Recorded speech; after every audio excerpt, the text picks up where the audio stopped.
on station. So you can go on and do when, how many, but you only can have one do otherwise. Meaning the do otherwise is a good thing because it will always do something if any of the do when is not true. So if this is not true, it will move on to this one. If this is not true, also it will move on to this one. If this is not true either, it will do this for sure. So you have a guarantee that within this do choose, one of those options you have put here is done. Guarantee. So, and this is what we want. We want to make sure the station either exists or it doesn't exist.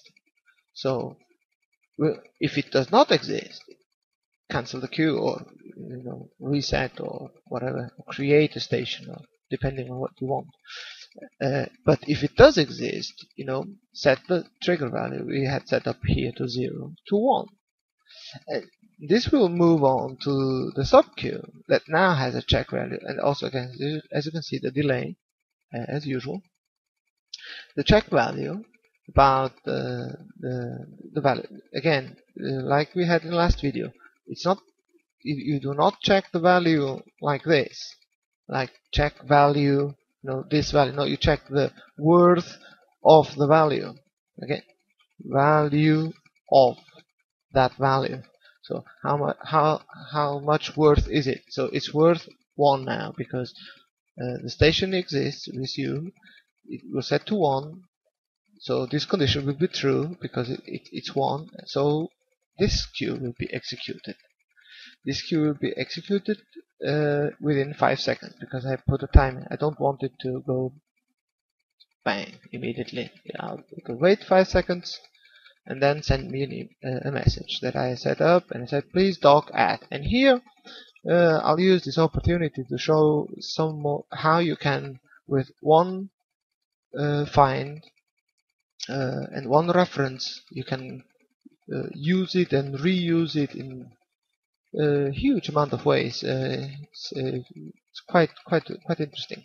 So you have here, I wanted to tell me, because I don't know which station it found. It could be any. So, but I need to tell the player, go and dock to this specific one, because we'll be checking later that the player does dock at that station and not any other station. So I wanted to, because I don't know, but I can use the variables. So I wanted to retrieve the object's name of whatever station it found, and we already know it found it because we made sure here.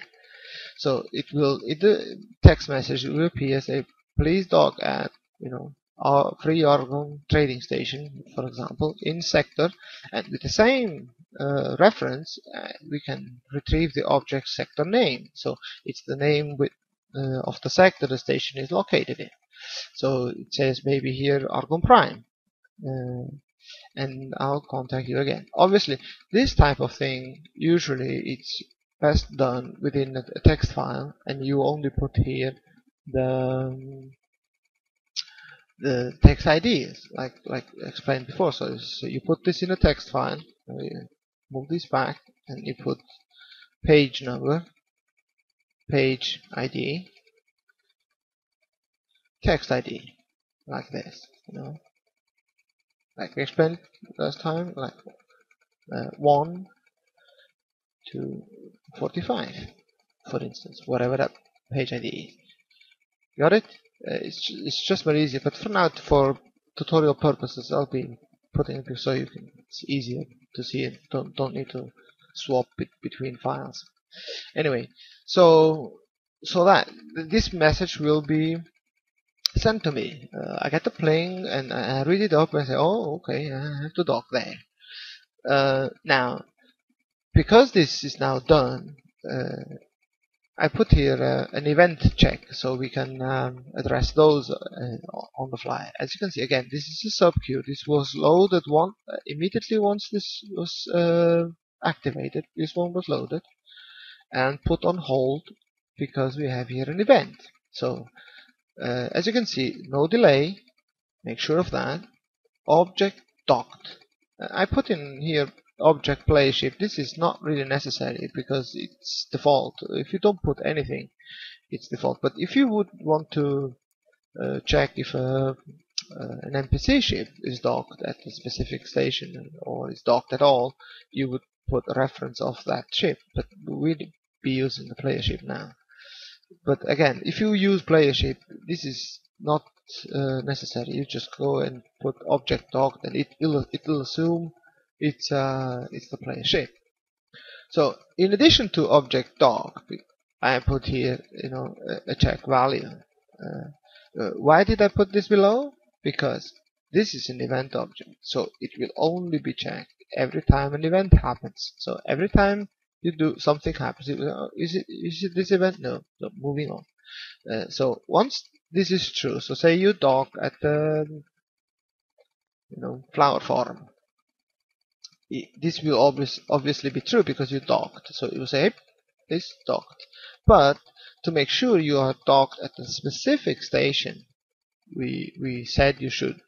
This one we put in here a value which is value player dock object that will retrieve the ID of the object the player is currently docked at, and it will be exact the same object as we referenced, so the same station we searched at the top level queue. Again, timing, because you have station announcements, and this will trigger immediately. Once you dock, it will go immediately. So a few milliseconds later, this will all be true, given you are docked at the right station. And because we don't want the station announcements to go in the way, I'll put in 10 seconds. It's maybe too much, but it doesn't matter. So you get another incoming message saying, greeting you, and there you are, glad you made it, here is your reward. And also put in here an action note that is fun to reward players with 42 credits. Whoa. And some relation operations. So I put in notoriety, and again using the station reference to retrieve the race of the owner of the station, which should be Argon, because we said it should be. But in case we didn't know, we could reference it based on the owner of the reference of the station we found, and give it some points to your notoriety. Now, as you can see, both these queues are at the same level. Now, obviously, now I use the same conditions. Here, a non-event check with a delay of 2 seconds that will check the object is docked. So, object is docked is true from the moment you are docked at a station until you remain docked at said station. So, unlike object docked, which is only true at the exact first moment you dock, and afterwards, it's gone. There is no event. It's over. So it's like I said, if you put in here a delay, you dock, and the delay is still in effect. Once the delay is over, it will check you are already docked. So, but there is no event, so it will not trigger. In this case, you use object is docked, meaning as long as you are docked at the station, this is true. Again, I used player shape, which is not needed because it's default, and the dock object that is included in is docked. So you can check that you, the player shape, is docked at the reference station. And if this is true, again the same action will happen. Now, I used both, but the same conditions and the same actions just as an example. Normally you would want to have the first one having a condition, say, and an outcome, and the second one a different condition and a different outcome. That would make sense. Otherwise, there will be no point of having two queues with the same thing, obviously.